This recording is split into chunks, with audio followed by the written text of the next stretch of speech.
Episode dilanjutkan dengan Tokito dan Gyoko yang saling adu roasting. Yang pada akhirnya si Tokito lah yang menang karena si Gyoko terpancing amarahnya setelah Tokito merosting Fast-nya. Jadinya dengan itu si Gyoko langsung nyerang Tokito dengan 10.000 ikan pembunuh. Namun hal itu gak ada apa-apanya buat Tokito. Tokito berhasil menebas semua ikannya. Dia juga berhasil menghempaskan ikan pembunuh yang berubah jadi racun itu. Sehingga Tokito gak kena racun si ikannya. Kemudian si Tokito dengan cepat menebas si Gyoko. Tapi tiba-tiba si Gyoko melepaskan kulitnya dari Fast itu, yang membuat si Gyoko kali ini berubah menjadi wujud iblis yang sebenarnya. Katanya Tokito menjadi orang ketiga yang melihat wujud ini.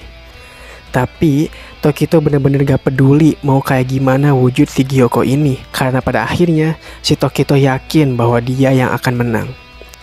Karena kesal dengan Tokito, Gyoko langsung menyerangnya dengan cepat.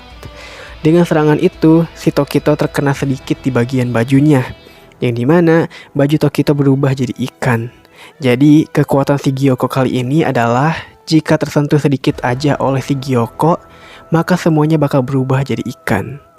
Tapi serangan itu gak bakal guna kalau si Gyoko gak bisa menyentuh si Tokito.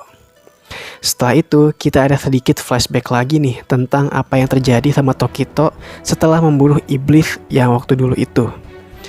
Di sana Tokito lihat si Yuichiro udah dimakan belatung dan tubuhnya juga mulai membusuk. Saat Tokito sekarat, untungnya di sana ada si Amane dan anaknya yang menolong si Tokito. Tapi untuk si Yuichiro, dia sudah gak bisa diselamatin lagi. Jadinya, Tokito doang yang bisa diselamatin dan dibawa ke tempatnya si Ubuyashiki.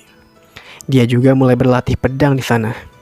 Meskipun hilang ingatan, tapi perasaannya waktu dulu menderita sama kakaknya itu tetap dia ingat. Jadinya dengan ini, si Tokito benar-benar akan membunuh si Gyoko. Tokito pun langsung ngeluarin jurus terhebatnya, yang membuat si Gyoko akhirnya berhasil ditebas dengan halus oleh Tokito. Saking halusnya, si Gyoko sampai gak sadar bahwa dirinya udah terpenggal. Gyoko pun gak nyangka dirinya benar-benar terpenggal sama si Tokito.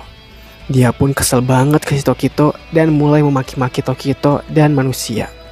Karena kesel dengan ocehannya, Tokito langsung mencincangnya sampai habis. Dan pada akhirnya, Gyoko pun berhasil dikalahkan dan lenyap. Sangat gak nyangka ya. Ternyata gak terlalu banyak scene pertarungan Tokito sama Gyokonya ya. Kalau begini mah, mungkin si Gyutaro yang lebih cocok jadi bulan atas 5 menurut saya. Oke lanjut. Nah, setelah itu, tanda di pipi si Tokito pun menghilang. Kanamori pun langsung mengkhawatirkan si Tokito. Dan ya, si Tokito pun wajahnya jadi pucat dan kelelahan setelah bertarung tadi. Di sini juga, untungnya si Kotetsu masih hidup. Ternyata, Kotetsu waktu itu gak benar-benar tertusuk. Di dalam bajunya ada benda dari Tanjiro yang buat pedang itu gitulah ya namanya. Nah, itulah yang membuat perut si Kotetsu gak terluka perutnya. Cuman bagian tangannya aja yang terluka katanya. Tokito pun bersyukur banget Kotetsu masih hidup. Dia pun melihat bayangan keluarganya. Dia benar-benar bersyukur udah bisa berbuat kebaikan untuk orang lain. Setelah itu, Shin pun pindah ke Tanjiro yang bertarung sama si iblis kebencian yang mengendalikan naga tanahnya. Di sana Tanjiro, Genya dan Nezuko kewalahan banget melawan naga itu. Karena merepotkan banget tuh naganya.